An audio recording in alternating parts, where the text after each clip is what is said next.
This happened in 2017. My name is Sam. I was 24 at the time and trying to rebuild my life. A long-term relationship had ended badly. I was mentally wrecked, barely keeping it together, and I needed a fresh start. So I did something kind of reckless.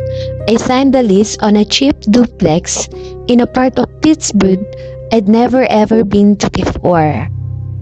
It was a red brick building built in the early 90s. The other unit was supposedly vacant, and the landlord lived out of state. The rent was dirt cheap, $550 a month, which in hindsight should have been the first red flag. The day I moved in, the place felt off. Not haunted exactly, just dead. Like it hadn't been lived for years, even though the landlord told me someone had moved out just a month prior. There were other weird things too. Dozens of tiny holes drilled on the drywall, like someone had run cables through and then patched them sloppily. Scratches near the baseboards, and a strange stain on the floor of the hallway closet, like something had been soaking into the wood for a long time. But I was broke, emotionally numbed, and honestly, too tired to care. I just wanted silence. I got it for a little while. Before we continue the story, make sure you have clicked the like, subscribe, and notification bell as your support to my channel. Thank you! The first week was peaceful. I started to feel like maybe I'd made a good decision. But one night, I woke up for no reason at exactly 2:33 a.m. Not 2:30, not 2:35. I remember it clearly because I checked the clock every time it happened. At first, I chalked it up to stress. New place, new sleep schedule, but it kept happening, always 2:33 a.m. sharp. That's also when I started hearing the scratching. It came from inside the wall directly behind my bed. Light and slow at first, like a rat dragging something across the wood. I told myself it was just an animal.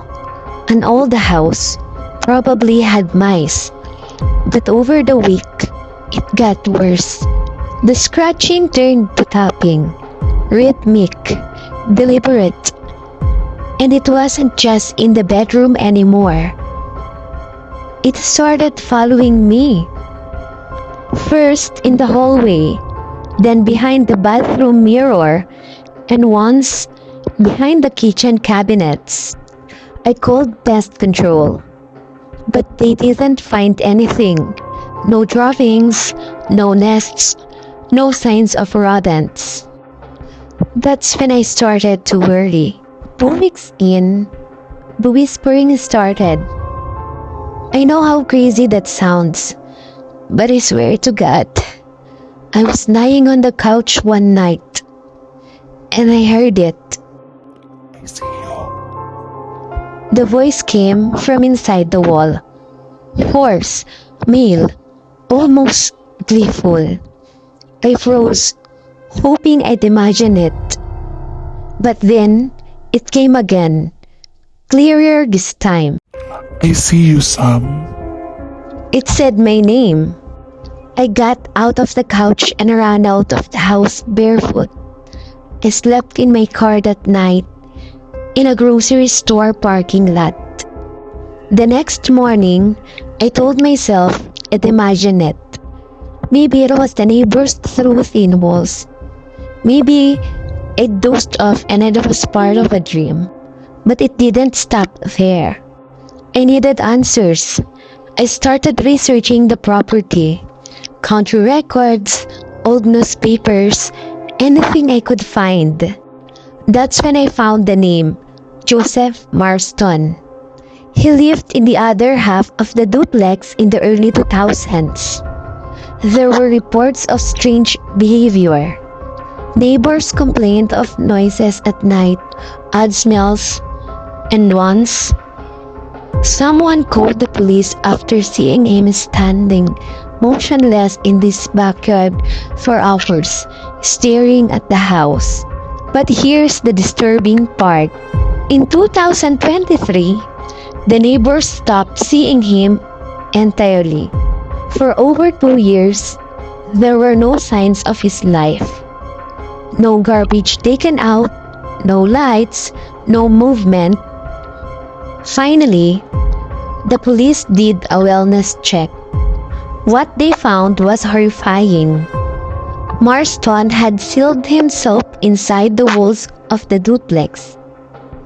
He'd cut holes through the drywall and insulation, creating a network of tunnels behind the walls. Even a small makeshift living space under the floorboards. He had notebooks filled with gibberish, pages and pages of surveillance logs on his neighbors. He'd installed peepholes throughout the house, even drilled into the back of light switches to watch people. One officer described it as a hyperhuman rat. But the worst part? He was never found. He was gone. No sign of escape. No body. Just vanished. After that, I couldn't sleep. I started staying up all night with every light on. Every time the pipes creak or the floorboards shifted, I jumped. Then one night, around, you guess it, 2:33 a.m., I was in the kitchen, drinking coffee, trying to stay awake. That's when I noticed something odd near the baseboard. A small gap in the wall, fresh, like the drywall had been pushed from the inside. I got down on the floor and leaned it, and that's when I saw it. An eye, bloodshot, unblinking, watching me. I don't know how long I sat there, frozen, before I finally screamed and ran outside. I never went back in. I called the police next morning. They searched the house, found nothing. No signs of forced entry, no hidden doors, nothing behind the walls. Just old wiring and rotten wood. They probably thought I was crazy. But the look on one officer's face, the older guy, probably in his 50s, he said quietly, This isn't the first time someone said they saw him. "It's been almost 8 years. I've moved 6 times since then. Different cities, even changed my name online. But I still wake up at 2:33 a.m. sometimes. I still hear scratching in the walls. And once, just once, I came home to my new apartment and found a small hole in the drywall behind my couch, plugged with a wad of newspaper. I pulled it out. It was a clipping, an obituary for Joseph Marston, dated 2 weeks before I moved into that house. Only, there was no cause of death listed. Just 3 words. Return to the walls. If you like the story, please don't forget to click the like, subscribe, and hit the notification bell for more story to come. See you in the next upload. Thank you.